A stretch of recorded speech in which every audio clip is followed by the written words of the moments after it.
আল হায়াউ শু'বাতুম মিনাল ঈমান, এই লজ্জা ঈমানের অঙ্গ। এখন আমাদের মধ্যে লজ্জা শরম নাই।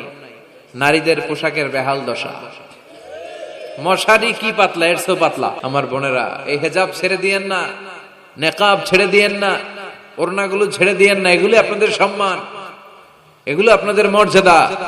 এই হেজাব আপনার অধিকার, হেজাব আপনার অহংকার, হেজাব আপনার আভিজাত্যের প্রতীক, হেজাব আপনার রুচির প্রতীক। আপনি কতটুকু রুচিশীল, আপনি কতটুকু ভদ্র, মার্জিত, ডিসেন্ট ম্যানারে আপনি চলেন, এটা প্রমাণ করে দিবে আপনার হেজাব, আপনার পর্দা। চিল্লা এখন ঠিক কিনা?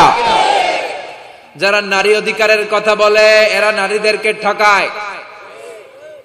যারা নারী আন্দোলনের কথা বলে এরা নারীকে বিজ্ঞাপনের পণ্য বানায়, এমনি বেশকি মেরা থাকে, উলঙ্গ, নেকেড, এরকম নারীদের দেহকে প্রদর্শন করে। এরা নারীকে ভোগের পণ্য বানায়, বিজ্ঞাপনের সস্তা পণ্য করে উপস্থাপন করে, আর সুযোগ পেলে ধর্ষণে সেঞ্চুরি করে।